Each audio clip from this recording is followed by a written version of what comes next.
c'est pas possible là, le Wi-Fi. On est dans un studio à 1 million d'euros, quoi. Aurélien. Quoi? Aurélien, tu vas me réparer le Wi-Fi là? Oh. Bah il fonctionne bien mon Wi-Fi, regarde. Aurélien, je veux la même connexion que toi là-bas, mais dans mon salon, dans ce studio, pour pouvoir jouer, tu vois. Je pense que c'est un défi pour nous. T'as des solutions? Tiens.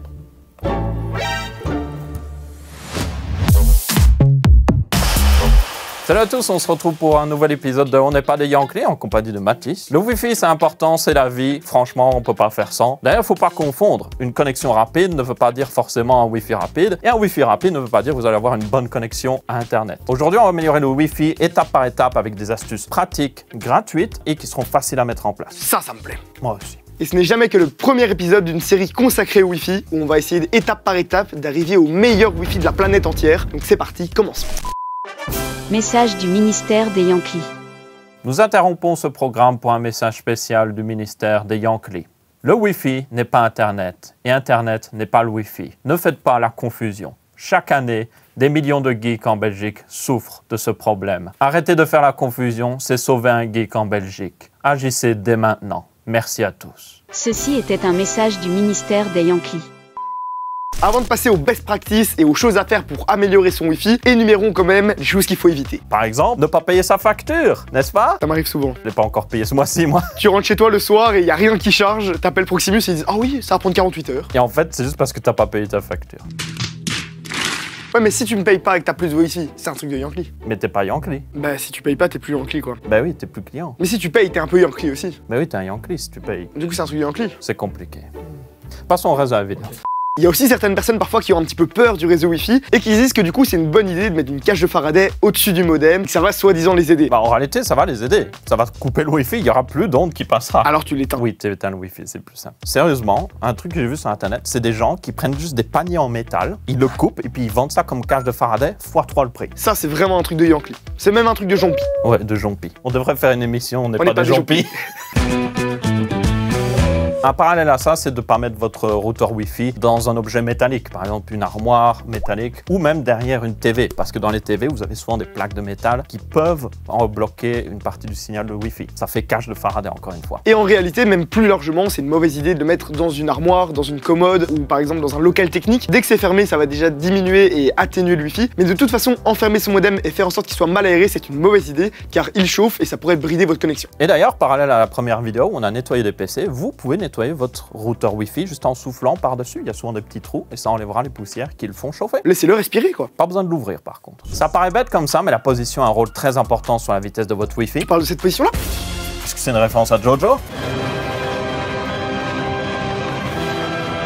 Non, évidemment, je parle de la position du modem ou de votre PC aussi, qui est assez importante en réalité. Selon la position du modem, votre connexion peut doubler, tripler ou voire même exister, parce que des fois, vous n'aurez pas de connexion si votre modem est trop caché. Pour ça, rien de plus simple, il faut essayer de faire quelques tests et dans la mesure du possible, essayer de déplacer son modem ou sa ligne téléphonique. Parfois, c'est un petit peu compliqué, surtout quand c'est une maison qui existe déjà depuis quelques années, mais il y a toujours moyen d'allonger ou de déplacer le câble afin de placer le modem dans la zone la plus stratégique. Par exemple, vous devez placer votre modem dans un endroit assez ouvert où le signal pourra facilement rebondir sur les murs et atteindre l'endroit où vous êtes. Ou également aussi dans une cage d'escalier par exemple qui donne directement sur plusieurs étages. En tout cas, il faut que ce soit une zone centrale et dégagée afin que le signal ne rencontre pas d'obstacle. Pour vous aider à positionner votre routeur Wi-Fi correctement, vous avez des applications comme par exemple Wi-Fi Analyzer qui, comme vous pouvez voir, vous permet de voir tous les autres points d'accès Wi-Fi que vous avez autour de vous et aussi du coup votre propre point d'accès. Donc plus le signal est haut, plus vous avez une meilleure réception. Donc vous pouvez essayer de bouger votre routeur, regarder dans votre chambre ou peut-être dans votre bureau si ça augmente. Si c'est le cas, c'est que vous avez une meilleure réception, donc vous avez fait un bon travail. Si par contre ça diminue, peut-être que vous devrez revenir en arrière. Très pratique pour positionner un routeur Wi-Fi. Une autre chose à tester, c'est la feuille d'aluminium. Et ça peut paraître un peu bête et pas très joli à la base, mais ça peut fonctionner aussi bien sur l'émetteur que sur le récepteur. Par exemple, si votre box est dans le coin de votre maison,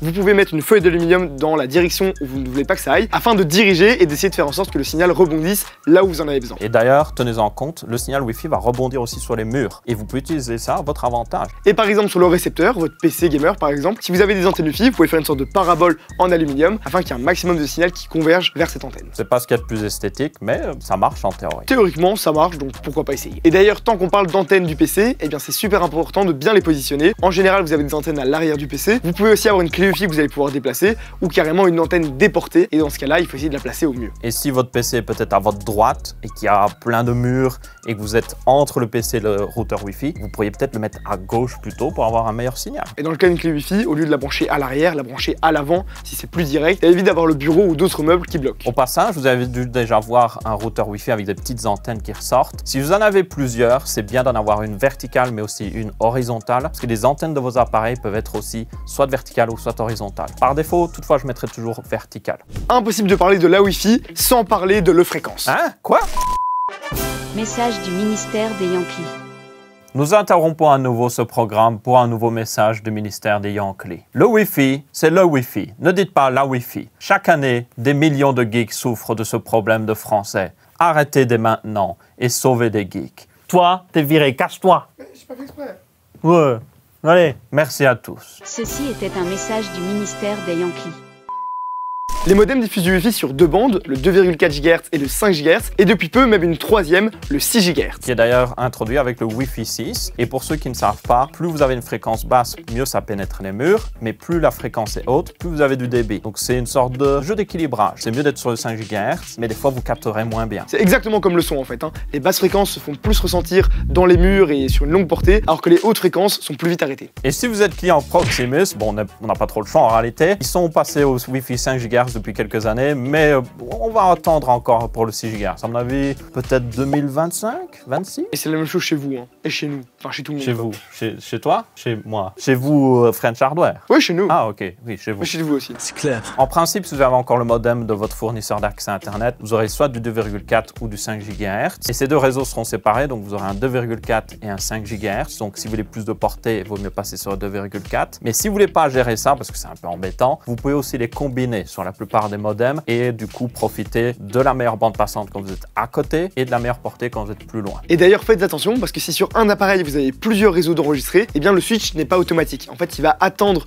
de perdre complètement le premier réseau avant de passer au second. Et donc c'est possible que vous soyez encore connecté au 5 GHz avec une seule petite barre, alors que vous pourriez être connecté au 2,4 GHz et le capter un petit peu mieux. Donc il y a des applications, il y a également des modems qui permettent de faire le switch automatique et en continu, mais c'est pas toujours configuré par défaut. Bon, avec tout ça, Mathis, on va appliquer un petit peu ce qu'on a parlé ici. Tu vas essayer de changer par exemple du 5 GHz au 2,4 pour avoir une meilleure portée. Ça marche toujours pas, t'as pas une autre solution? Bah, on peut éventuellement changer les channels. Chanel les 5? Non, non, pas les trucs overpricés, les channels de Wi-Fi. Ah. Bon Aurélien, t'es bien gentil, mais je préfère changer de parfum Chanel que de Chanel. Je comprends pas comment ça fonctionne ton truc. Tu vas voir, c'est très simple de changer de channel en réalité, mais d'abord, pourquoi changer de channel? Bien, c'est très simple. Comme vous pouvez voir sur l'application Wi-Fi Analyzer qu'on a vu tout à l'heure, vous avez en réalité les différents réseaux Wi-Fi qui sont l'un à côté de l'autre. C'est parce qu'ils sont sur des différents channels. Ça évite qu'ils fassent des interférences entre eux. C'est un petit peu comme si vous aviez plusieurs lignes de train. S'il y a déjà un train sur une ligne, vous allez vous mettre sur la ligne d'à côté. Et c'est exactement ce qu'on a ici. Donc vous, ce que vous voulez viser avec votre réseau Wi-Fi, c'est avec cette application. Vous regardez si votre voisin est peut-être sur le channel 1. S'il est sur le channel 1, vous allez prendre un channel beaucoup plus loin pour éviter d'avoir des interférences. Et du coup, ça vous donnera un meilleur réseau Wi-Fi. Par exemple, ici, Mathis, pour régler notre problème, si on regarde sur le 5 GHz, nous avons de la place à droite ici pour notre réseau Wi-Fi. Et du coup, il y aura moins d'interférences avec les autres réseaux 5 GHz. Et on devrait peut-être avoir une meilleure bande passante. Est-ce qu'on n'irait pas tester ça? Oui.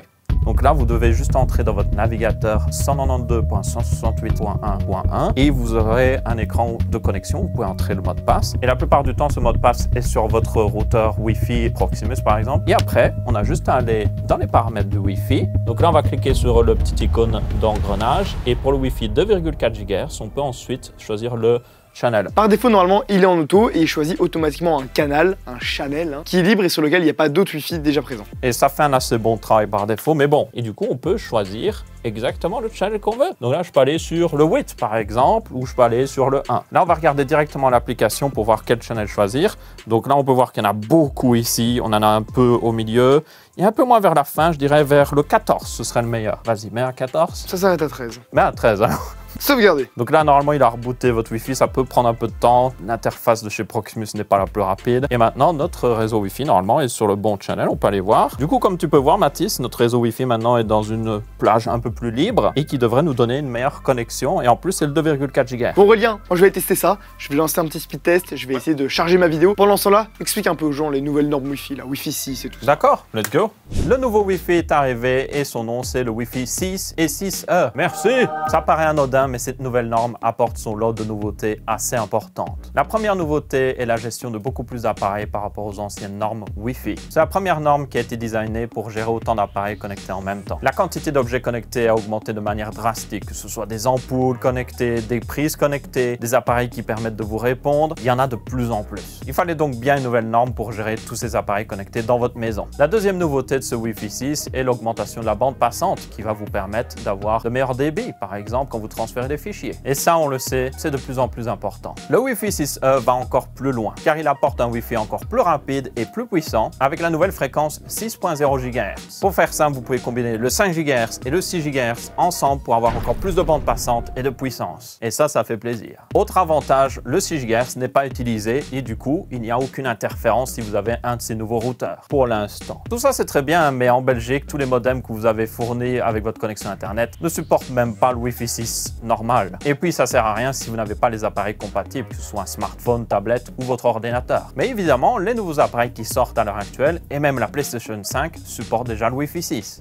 C'est bon, tout est mis en place pour améliorer le Wi-Fi dans ce studio. J'espère que le speed test va enfin être bon. Je vais le lancer. Et pour résumer ce qu'on a fait pour optimiser le Wi-Fi ici, on a essayé de repositionner notre routeur Wi-Fi. On a aussi changé de fréquence en passant du 2,4 GHz pour avoir une meilleure portée. Et enfin, le dernier, c'est qu'on a utilisé un channel qui était libre dans ce bâtiment où il y avait pas mal de Wi-Fi. Du coup, avec tous ces changements, on devrait avoir un Wi-Fi en béton. On va vérifier ça, mon gaillard. Go!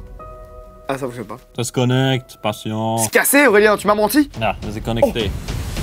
Oh! Ça c'est bien, mon gaillard, c'est ça qu'on voulait. 350 mégas. What? Là, ma vidéo, elle va se lancer en 2 spies, mon gaillard. Oui, aucun problème. C'est à peu près ce que j'avais en étant à côté, donc nickel. Si on réussit... Ah, attends, attendons devant le cloud. Mais c'est encore meilleur. C'est encore meilleur. Mais c'est beaucoup mieux que ce qu'on avait avant. Ça, j'aime. Je félicite. Félicitations. Bon, sinon, hein, Mathis, j'avais une autre solution. Le meilleur Wi-Fi, c'est juste un câble, en fait. C'est vrai. Je pense, Aurélien, qu'on a fait le tour, on vous a tout expliqué. Si jamais ça vous a aidé, dites-le nous dans les commentaires. N'oubliez pas de vous abonner à la chaîne RTBF-XP, activer la cloche et lâcher un petit like aussi. Petit pouce bleu. Bon, sinon, on la regarde ta vidéo qui a fait tous ces problèmes-là. Ah, mais oui, attends, elle a sûrement chargé. C'est la danse des canards qui en sortant de la main